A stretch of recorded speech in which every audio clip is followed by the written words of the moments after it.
A mescla de filósofo e cientista prático é muito evidente no caso de Tales de Mileto.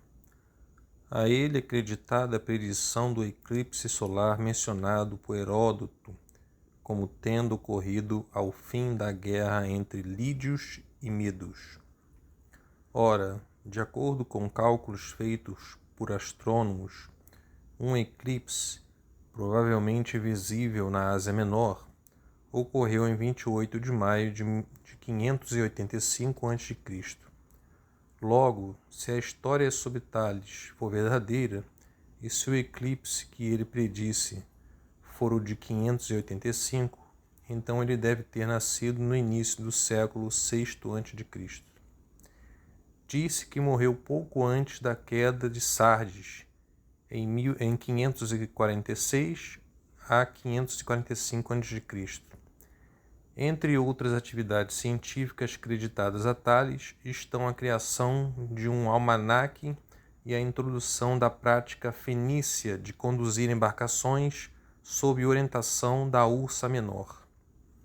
Anedotas a seu respeito, as quais podem ser lidas na vida que sobre ele escreveu Diógenes Laércio, por exemplo, a de que ele caiu num poço ou numa fossa enquanto contemplava as estrelas, são provavelmente apenas lendas do tipo facilmente gerado em torno de um guru ou sábio. Na metafísica, Aristóteles afirma que, de acordo com Tales, a Terra está posta sobre a água, ao que parece vendo-a como um disco plano flutuante.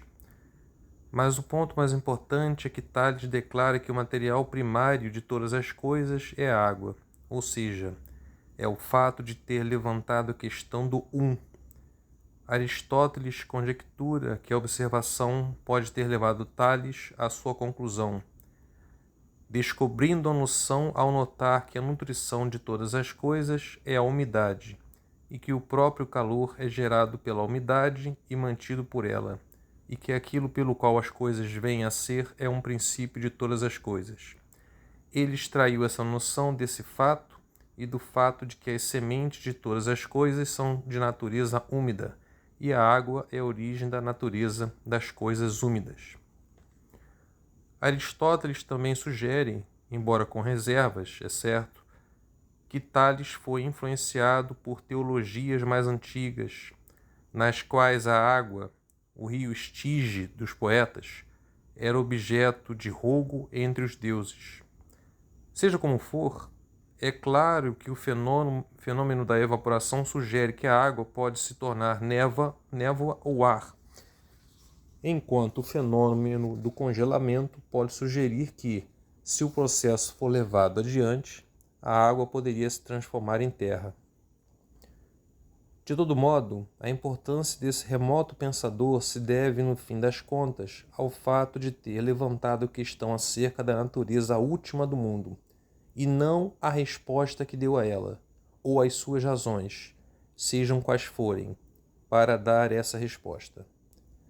Outras afirmações atribuídas por Aristóteles a Tales, a de que todas as coisas estão cheias de deuses, a de que o ímã possui uma alma porque move o ferro, não podem ser interpretadas com segurança.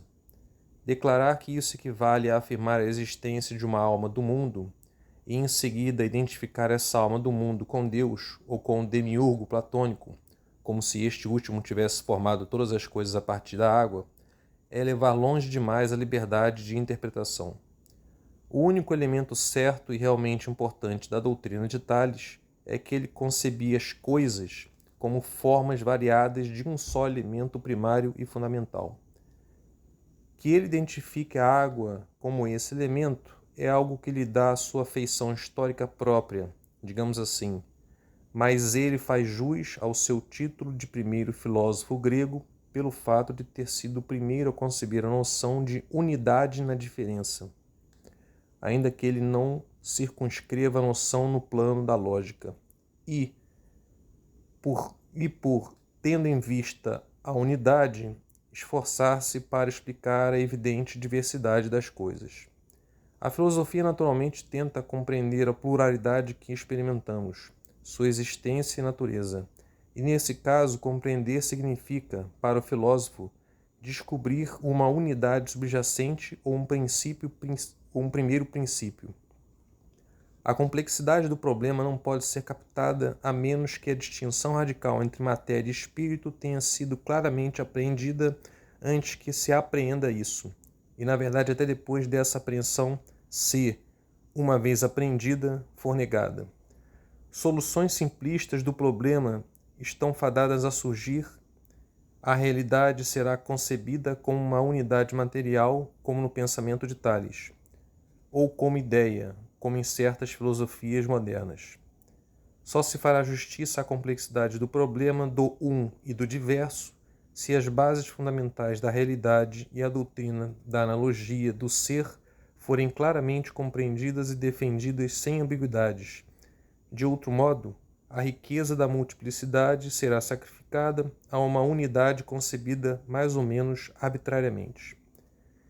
É mesmo possível que a observação a respeito do ímã estar vivo, que Aristóteles atribuiu a Tales, represente a persistência de um animismo primitivo, no qual o conceito de espírito fantasma, o duplo penumbroso do homem que é percebido durante sonhos, veio a se estender à vida orgânica subhumana e até às forças do mundo inorgânico.